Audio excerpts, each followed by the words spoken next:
어느 날 노자를 만난 공자는 제자들에게 이렇게 말하였다. 나는 새가 잘 난다는 것을 안다.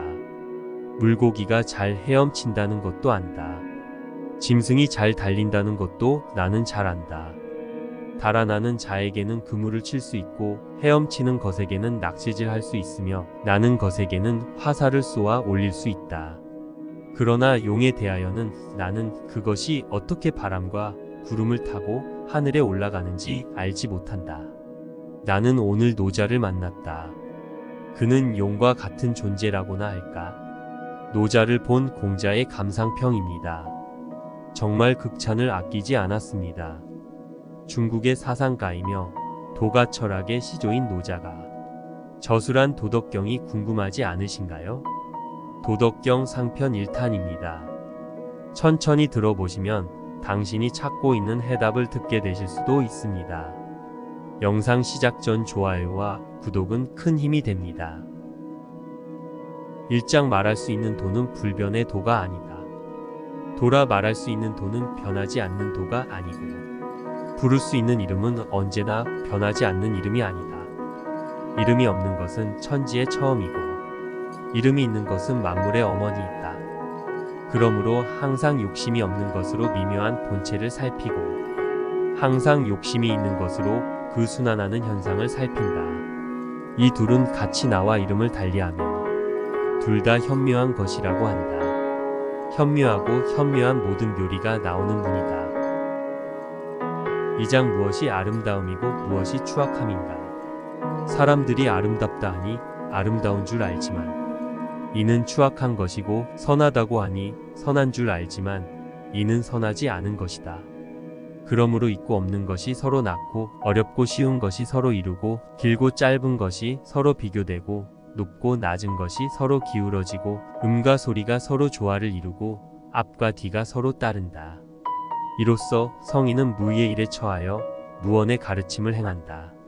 만물이 일어나도 막지 않고 생겨도 잡아두지 않으며 행하고도 자랑하지 않고 공을 이루어도 머무르지 않는다. 머무르지 않으니 또한 떠나지도 않는다. 3장 현명함을 높이지 않으면 다툼이 없다. 아는 것이 많아 현명한 사람을 존중하지 않으면 백성들이 다투고 경쟁하는 일이 없게 되고 얻기 어려운 재물을 귀하게 여기지 않으면 백성들이 도둑질하는 일이 없게 되고 무엇이든 해보겠다는 야욕을 보여주지 않으면 백성의 마음은 어지러워지지 않는다. 그러므로 성인의 다스림은 백성의 마음에 아무런 욕심이 없게 하고 배를 든든하게 채워주며 밖으로 향하는 마음의 움직임을 약하게 하고 능력을 발휘할 수 있는 골격을 튼튼하게 한다.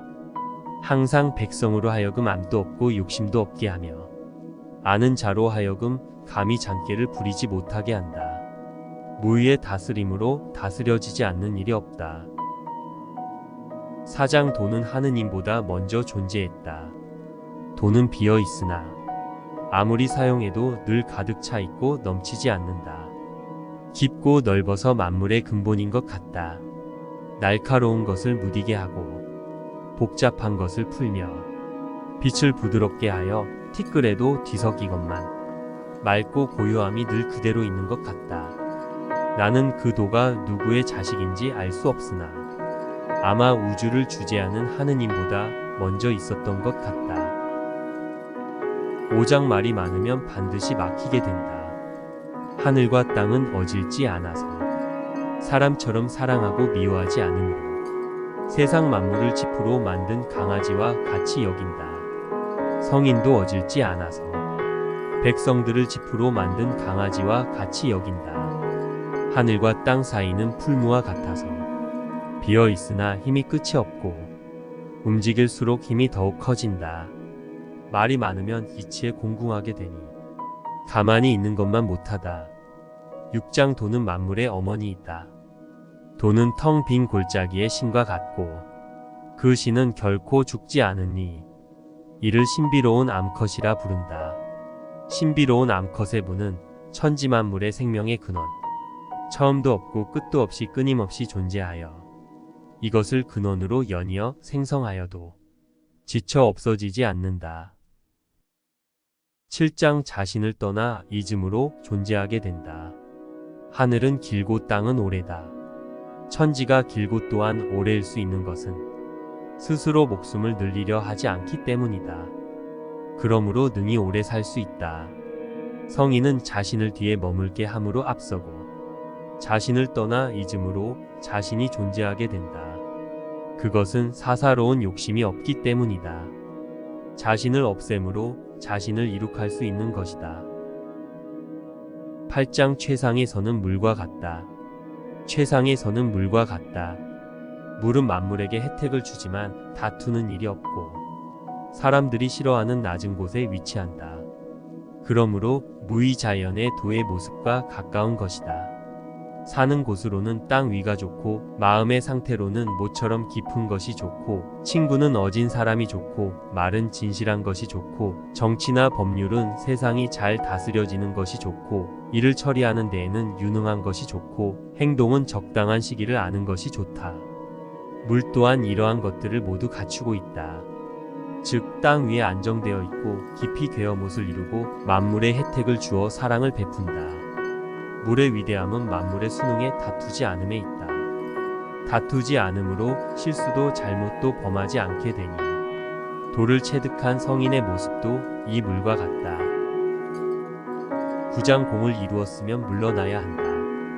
가득 차 있는 상태를 무리에서 계속 유지하려는 것은 어리석은 일이다. 두들겨 날카롭게 만든 칼은 오래가지 못하고 금은 보화를 집안에 가득 쌓아둔다고 해서 그것을 유지해 나갈 수는 없다. 출세를 해서 잘난 체 하는 것은 화를 부르는 원인이 되고 이를 이루었으면 물러나는 것이 천지 자연의 이치이다. 10장 낳고 기르되 소유하려 하지 않는다. 생명의 수레를 타고 무위의 돌을 꽉 안고 있어 잠시도 이를 떠나지 않는다. 전기를 밖으로 새어나가지 않게 하고 마음과 몸을 부드럽게 가져 그 싱싱함이 어린아이와 같다. 마음의 거울에 때 묻은 것을 씻고 세상의 티끌이 이것을 어둡게 하는 일이 없다. 백성을 사랑하고 나라를 다스려 인간의 거짓된 지혜가 끼어들게 하는 일이 없다. 생사의 변천에는 여성과 같이 그저 몸을 내맡겨 나간다. 밝은 지혜가 사방을 비추어도 그 지혜를 감추어 그 모습은 항상 어리석은 것 같다. 천지의 만물을 만들어 내고 또 길러내고 만들어 내면서도 그것을 내 것이라 하지 않고 일을 하면서도 내가 한다는 생각을 갖지 않고 만물을 길러 그것이 자라도 이를 통제하거나 지배하거나 하는 일이 없다. 이것이 바로 현묘한 성인의 덕이다. 11장 비어 있음으로 쓰임이 있다.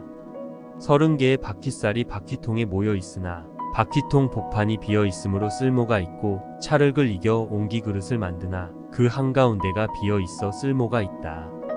문과 창을 만들어 방을 만드나 안이 비어 있기 때문에 방으로 쓸모가 있다. 그러므로 모양이 있는 것이 쓸모가 있는 것은 모양이 없는 것이 그 뒷받침을 하기 때문이다. 12장 배를 채울 뿐 거칠에는 하지 않는다. 5가지 색깔은 사람의 눈을 멀게 하고 5가지 소리는 사람의 귀를 먹게 하고 5가지 맛은 사람의 입맛을 상하게 한다. 말을 타고 짐승을 사냥하게 되면 사람의 마음을 미치게 만들고 얻기 어려운 재물은 사람의 행실을 나쁘게 만든다. 그런 까닭에 성인은 배를 채울 뿐 거칠애를 하지 않는다. 그러므로 저것을 버리고 이것을 취한다고 한다. 13장 괴로움이 다하면 즐거움이 온다. 총애를 입는 것과 굴욕을 당하는 것을 깜짝 놀랄 일을 당하는 것과 같이 하고 큰 재앙을 귀하게 여기는 것을 몸을 귀하게 여기는 것과 같이 하라. 총애를 입는 것과 굴욕을 당하는 것을 깜짝 놀랄 일을 당하는 것과 같이 하라 하는 것은 사랑받는 것은 위에서 아래로 행하여지므로 얻어도 잃어도 조심하며 놀랍게 여기라는 것이니 이래서 총애와 굴욕은 깜짝 놀랄 일을 당하는 것과 같다 하는 것이다. 큰 재앙을 피하려 하지 말고 몸을 귀하게 여기는 것과 같이 하라 하는 것은 나에게 큰 재앙이 있음은 나의 몸이 있기 때문이니 내 몸이 없으면 내게 어찌 재앙이 있겠는가. 내 몸을 천하처럼 귀하게 여기는 사람에게는 천하를 맡길 수 있고 내 몸을 천하처럼 사랑하는 사람에게는 천하를 부탁할 수 있다. 14장 도는 보고 듣고 만질 수 없는 것이다. 눈을 크게 뜨고 아무리 살펴보아도 아무것도 보이지 않기 때문에 빛이 없다고 한다. 귀를 기울이고 들으려 해도 아무것도 들리지 않기 때문에 소리가 없다고 한다. 손으로 쳐보고 만져보아도 아무것도 잡히지 않기 때문에 형체가 없다고 한다. 그러나 이 세 가지 말로는 도의 정체를 제대로 규정할 수 없다. 이 세 가지 말을 섞어 하나로 한 존재인 것이다. 그 위 부분은 분명하지가 못하고 그 아랫 부분은 어둡지가 않다. 횡하여 이름 붙일 수가 없고 물질 세계를 초월한 곳으로 되돌아가 있다. 이것을 모양 없는 모양, 물질의 차원을 초월한 형상이라 한다.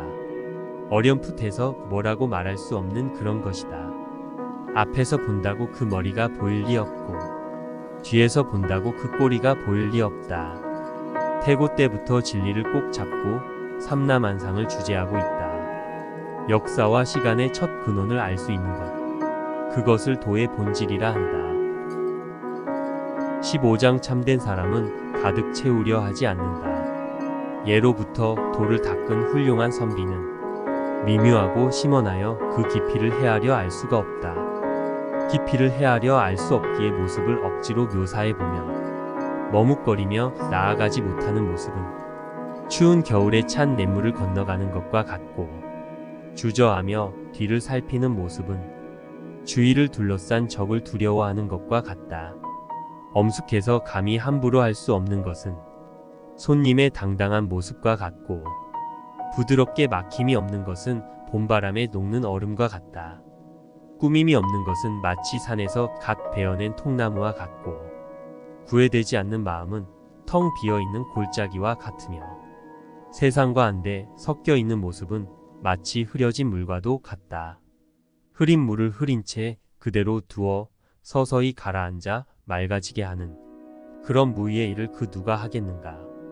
산골짜기처럼 조용한 가운데 움직임이 있어 풀과 나무가 서서히 자라고 있듯이 그런 무의의 것을 누가 하겠는가.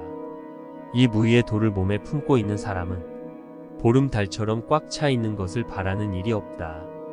그렇게 차기를 원하지 않기 때문에 옷이 낡으면 새 것을 만들어 입듯이 변화 속에 다함이 없다.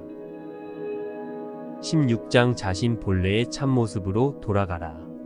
마음이 텅 빈 극치에 이르고 참답게 무의의 고요함을 지키게 되면 만상의 온갖 움직임이 다시 돌아가는 것을 보게 된다.